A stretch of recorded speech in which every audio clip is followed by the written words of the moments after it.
नमस्ते।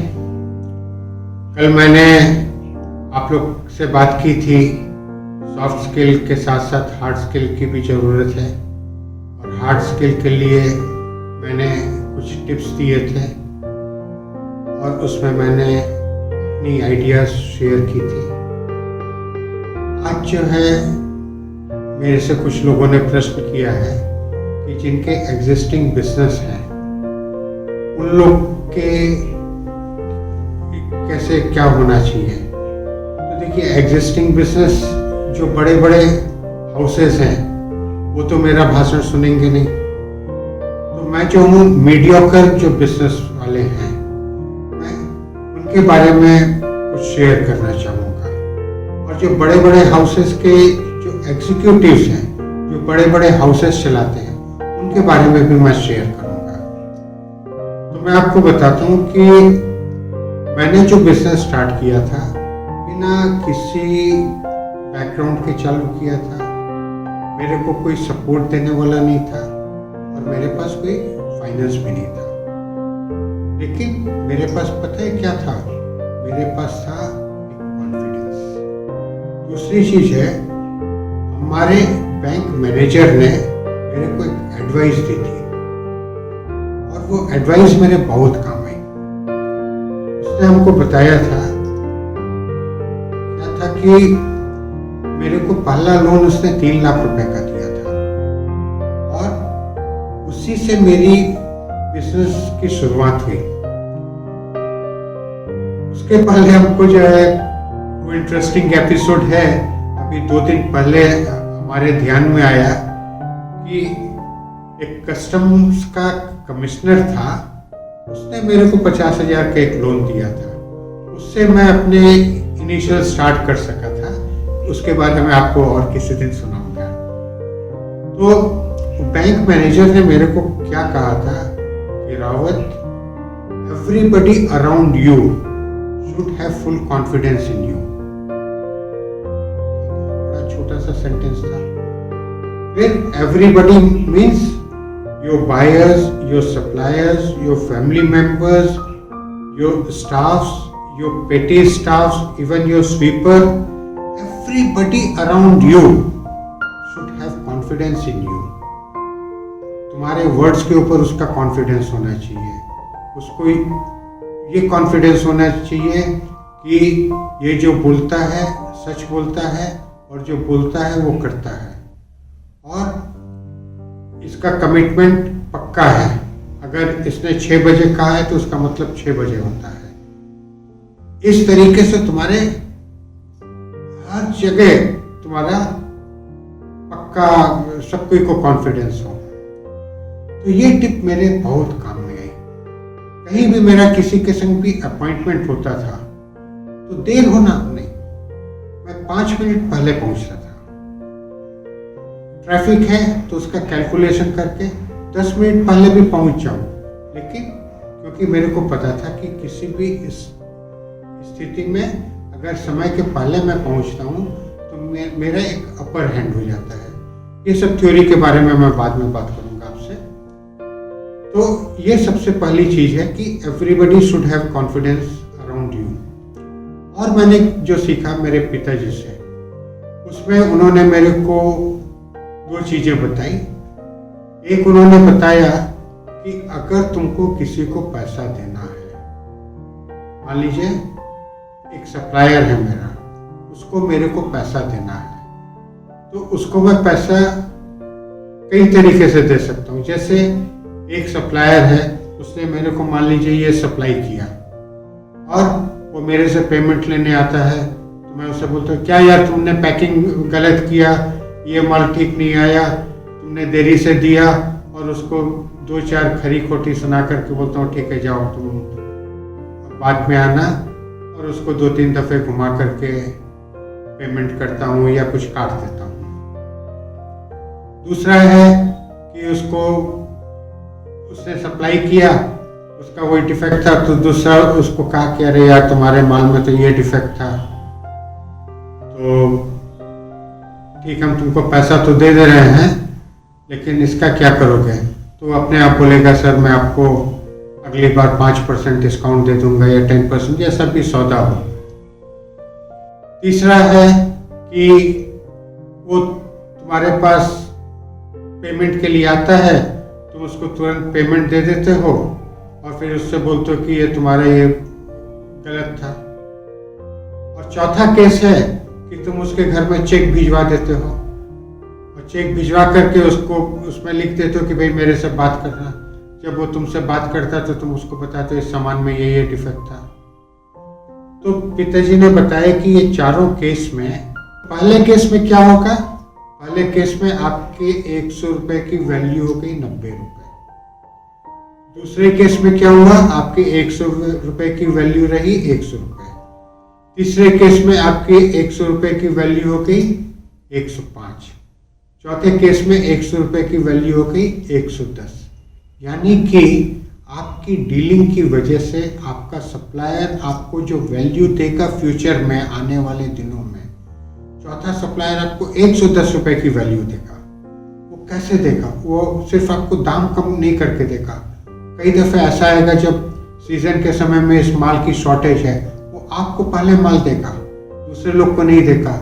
इस तरीके से बहुत सारे तरीके से वो आपको फेवर करेगा। तो और ये लॉन्ग रन में आपका बहुत काम आएगा। एक उन्होंने ये थ्योरी बताई कि जिसको जब देना ही है पैसा, उसको बड़े सम्मान से दो। दूसरी थ्योरी उन्होंने हमको बताई कि तुम बिजनेस में एस्टेब्लिश कर सकते हो इफ यू आर कॉम्पिटिटिव। और कॉम्पिटिटिव कैसे होगे, कॉम्पिटिटिव तभी होगे if you by at the best price, best item at the lowest price. इसका उन्होंने मेरे को बताया, छोटा था मैं तब घर के बाजार करने जाता था, सब्जी वगैरह लाने जाता था, तब उन्होंने मेरे को ये सिखाया कि 3 दुकानदार से तुम भाव लो और उसके बाद जो है तुम खरीदो। ठीक है, अब मैं आपको एक उदाहरण देता हूँ। जैसे मेरे को आलू खरीदना है, आलू 10 रुपया किलो है। पहली दुकान में गया, उससे पूछा आलू क्या भाव है, उसने कहा 10 रुपया किलो है। दूसरी दुकान में गया, उससे पूछा आलू तुम्हारा क्या भाव है, उसने कहा 11 रुपया किलो है। तो उसको कहा भाई आगे दुकान वाला तो 10 रुपया में दे रहा है, आप 11 में क्यों दे रहे हो? तो वो बताएगा कि भाई जी उसका आलू अभी नया है, मेरा आलू पुराना है। तो मैं बोला कि भाई पुराना आलू है तो तुम्हारा कम होना चाहिए। बोला नहीं, पुराना आलू में पानी सूख जाता है, मॉइस्चर कम हो जाता है, उसमें मॉइस्चर ज़्यादा है। हमारा 1 किलो में 10 बैठेगा तो उसका 1 किलो में 8 बैठेगा। अच्छा, मैं समझा। अब तीसरी दुकान में गया, तीसरी दुकान में उसने हमको रेट 9 रुपया बताया। तो अब मैं पूछा ये 9 रुपया क्यों है? तो पता चला कि ये आलू जो है जिस जगह का है उस जगह के आलू में टेस्ट नहीं होता है, फीकापन होता है। और दूसरे आलू जो है वो तारकेश्वर के हैं या नैनीताल के हैं, उस हिसाब से अलग। तो क्या हुआ, वो दुकानदारों ने ही हमको सारा प्रोडक्ट नॉलेज दे दिया। तो इस तरीके से ये नॉलेज पाने के बाद मैं जब भी बिजनेस में किया, मैं सारे प्रोडक्ट के डिटेल में जाता था, प्रोडक्ट नॉलेज देता था, क्योंकि प्रोडक्ट के प्राइस मैनिपुलेट करने के बहुत सारे फैक्टर होते हैं। अब जैसे मैं आपको बताता हूँ, ये एक बोतल है, इसी तरह की दिखने वाली बोतल का दाम जो है, मान लीजिए इस बोतल का दाम 5 रुपया है, तो इसी तरह की दिखने वाली बोतल 4 रुपए में भी आ सकती है और इसी तरह की दिखने वाली बोतल 6 रुपए में भी आ सकती है। और ये चीज कौन पकड़ सकता है? जिसको प्रोडक्ट की नॉलेज है। प्रोडक्ट की नॉलेज में क्या है, ये जो पीपी है ये किस ग्रेड का है, इसकी किस मोल्ड से बना है, इसकी ये कैप है, ये कैप क्या है, ये वर्जिन मटेरियल से बनी है कि रिसाइकल्ड मटेरियल से बनी है,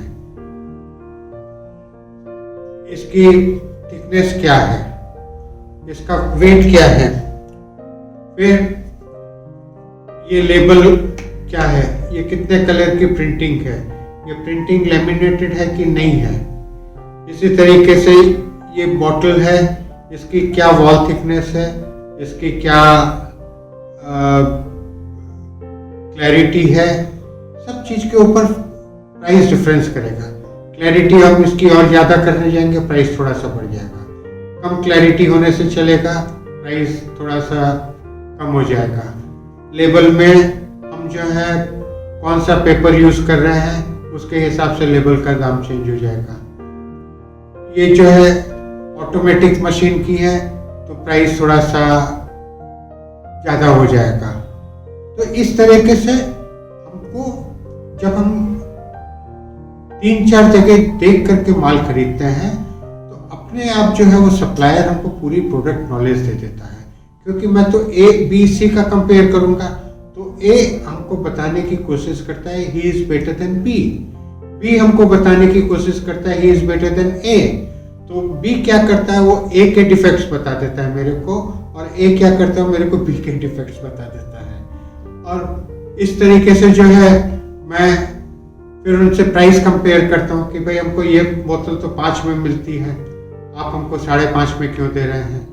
तो फिर वो भी जो है कर आ करके वो भी 5 में आता है। या तो इस तरीके से हम जब ये हम तभी कर सकते हैं व्हेन वी आर गुड पे मास्टर। इसी तरीके से मेरे को पिताजी ने और एक टिप दिया था, वो भी आपके संग शेयर करते हैं जब हम बिजनेस की बात कर रहे हैं। तो पिताजी के एनवलप पे, बिजनेस एनवलप पे लिखा हुआ था एक slogan, honesty is the best policy. ठीक है, और वो ऑनेस्टी पे बड़ा विश्वास करते थे। लेकिन उनके एक मित्र थे, वो पिताजी को हमेशा काउंटर करते रहते हैं कि नहीं, ऑनेस्टी से नहीं होता है, ये कलयुग का समय है, ऑनेस्टी से कुछ नहीं होता है। और उन लोग का आपस में डिबेट होता था। मैं छोटा था तो एक दिन जो है मैंने देखा वो डिबेट में पिताजी के फ्रेंड अपर हैंड में थे। पिताजी डिफेंड नहीं कर पाए। उन्होंने इतने सारे बेईमानों के एग्जाम्पल दिए कि देखो वो बेईमानी करके उसने कहाँ होटल बना लिया, वो बेईमानी है, वो स्मगलर है, देखो वो कहाँ पर पहुँच गया, वो उसके हाथ में कितना पावर आ गया। तो पिताजी जो है हार गए उससे डिबेट। वो जब पिताजी अकेले हुए तो मैंने पिताजी से पूछा, पिताजी आप तो बोलते थे honesty is the best policy, लेकिन मंगतू चाचा जी ने तो बता दिया कि honesty is not the best policy. पिताजी सोच में पड़ गए। बोले देखो ऐसा है, बिजनेस करना मतलब लोगों के पॉकेट काटना है, जेब काटना, पॉकेट मार का काम है। तो तुम पॉकेट ऐसी काटो कि अगला तुमसे पॉकेट कटवाता रहे, 10 साल 20 साल तक तुमसे पॉकेट कटवाता रहे, यानी कि रिजनेबल मार्जिन पे काम करो। तो ये सब जो छोटी छोटी चीजें जो मैंने सीखी हैं वो आपके संग में शेयर कर रहा हूँ। और यही था मेरा फाउंडेशन कि मैं बिना किसी पैसे के मैंने बिजनेस स्टार्ट किया और भगवान के आशीर्वाद से बहुत बड़ा बिजनेस हो गया। तो ये कुछ टिप्स मैंने सोचा कि आज आपसे शेयर करूं। तो ये तो मैंने आपको बताया। बाकी सॉफ्ट स्किल के बारे में मैंने आज आपको कुछ नहीं कहा, लेकिन आप ये याद रखिए सॉफ्ट स्किल आपकी मेन चीज़ है। आपको हर दिन आधा घंटा साइलेंस में बैठना है, मेडिटेशन करना है। मेडिटेशन में आपको अपने को पॉजिटिवली चार्ज करना है। आपका अपना गोल आपको क्लियरली देखना है। आपको महसूस करना है कि आपने वो गोल पा लिया है। आपको महसूस करना है कि आप में कोई कमी नहीं है, आप तो वो गोल पाएंगे ही पाएंगे। ठीक है, तो आज के हम लोग इसमें अब एक छोटा सा एक एक्सरसाइज करेंगे। तो आप सीधे होकर के बैठ जाइए और जैसा कि आप जानते ही हैं हम लोग 4 गहरी सांस लेंगे और सांस लेते समय सांस को महसूस करेंगे कि सांस अंदर जा रही है, बाहर निकल रही है, और महसूस करेंगे खुद रिलैक्स हो गए हैं, अंदर खुशी से भर गए हैं, प्रफुल्लित हो गए हैं, सेल्फ कॉन्फिडेंस से भर गए हैं और फिर अपने से कम्युनिकेट कर रहे हैं, अपने को प्रोग्राम कर रहे हैं, अपने को आगे के लिए तैयार कर रहे हैं। फिर चालू हो जाइए, सीधे होकर बैठ जाए,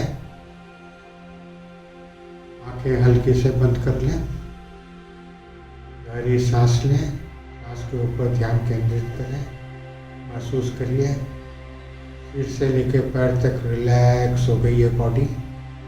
दूसरी सांस लीजिए, महसूस करिए पूरा शरीर खुशी से भर गया है, दिमाग प्रफुल्लित हो गया है, हल्का महसूस कर रहे हैं। तीसरी सांस लीजिए, महसूस करिए कि पूरा शरीर आपका कॉन्फिडेंस से भर गया है। चौथी सांस लीजिए, महसूस करिए आप एक जीनियस हैं और अपने से कम्युनिकेट करने जा रहे हैं और अब आप अपने को देख रहे हैं और अपने से कम्युनिकेट कर रहे हैं कि आप जो भी करते हैं बहुत एफिशिएंटली करते हैं, 100% करते हैं, रिजल्ट ओरिएंटेड करते हैं। और आप अगर अपने बिजनेस में हैं तो अब आप देख रहे हैं कि आपका बिजनेस पहले से किस तरीके से चमक रहा है। यहाँ पे आपको अंधेरा दिखाई पड़ रहा था, कस्टमर्स नहीं आ रहे थे, कस्टमर्स कम हो रहे थे, आपको प्राइस नहीं मिल रहा था, और वहाँ पे चीज़ें किस तरीके से बेहतर होती जा रही हैं। इस तरीके से देखिए कि आप जिससे भी डील करते हैं, जिसको भी पैसा देना है, बड़े सम्मान से देते हैं और वो आपको हमेशा प्रेफरेंस देता है।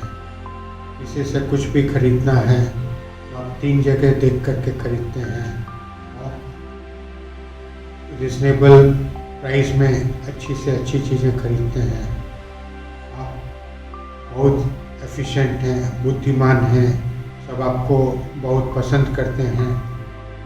आपके जो सप्लायर्स हैं वो जानते हैं कि आपसे ज़्यादा पैसा नहीं ले सकते, वो भी आपका सम्मान बहुत करते हैं। तो इन चीज़ों को विचारिए और 2 मिनट के लिए शांत हो जाऊंगा। अपने को देखिए कि आप किस किस एरिया में किस किस तरीके से अपने को इम्प्रूव कर रहे हैं।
आस्ते से हाथों को मसलिए,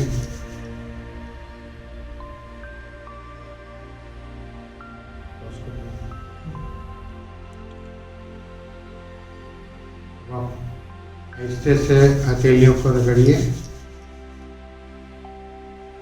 बंद आंखों के ऊपर हल्के से लगाइए, चेहरे पे इसलिए रिफ्रेश फील करिए और रेडी हो जाइए सफलता की सीढ़ियाँ चढ़ने के लिए।